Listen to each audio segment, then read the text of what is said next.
ठाकुर जी को जो सबसे ज्यादा प्रिय है वो गीत गोविंद है। आप कभी भी सुना दीजिए, गीत गोविंद के विषय में कहते हैं कि ठाकुर जी अपने अत्यंत अत्यंत व्यस्ततम कार्य को छोड़ के सामने आ जाते हैं सुनने के लिए। इतना प्रिय ठाकुर जी को गीत गोविंद है।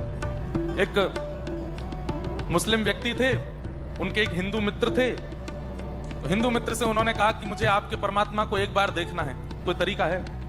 तो हिंदू मित्र ने गीत गोविंद दिया और कहा कि आप इसका पाठ करो, बस सामने एक खाली आसन रखना और ये भाव रखना कि ठाकुर जी इस पर बैठे हैं। वो करते रहना 15 दिन, 10 दिन, महीना, साल, अब जब ठाकुर जी की इच्छा होगी अनुभव कराएंगे।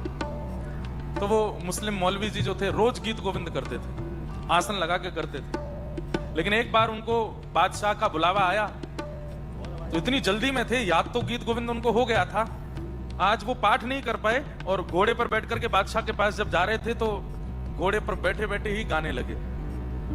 कहते हैं जब वो घोड़ा चला रहे थे तो एक सांवरा सलोना बालक, छोटा सा, घोड़े के बगल में द्रुत गति से दौड़ रहा था और दौड़ते दौड़ते घोड़े के आगे आगे उल्टा दौड़ने लगा।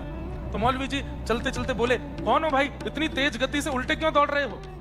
तो बालक बोले, रोज तो आसन लगायो करता हो, आज तेने आसन ना लगायो और जोर जोर ते गा रो है तो मुझको दौड़ दौड़ के सुनना पड़ रहा है। मौलवी जी घबरा गए, तुरंत अपना घोड़ा रोका, बोले आप परमात्मा हैं?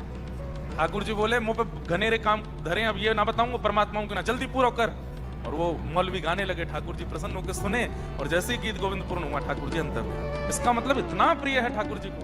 आज भी महाप्रभु जगन्नाथ रात्रि में जब सोते हैं तो पूरे दिन उनके श्रृंगार होता है, लेकिन रात में वो गीत गोविंद लिखे हुए वस्त्र को पहनते हैं। आज भी गीत गोविंद पहन के सोते। मेरे पास है, मैं दिखाता हूं।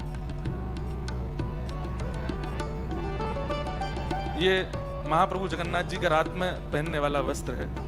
रात्रि को इसी को पहनते हैं और इसमें उड़िया भाषा में पूरा गीत गोविंद लिखा। हमारी भागवत जी इसी में शयन करते हैं।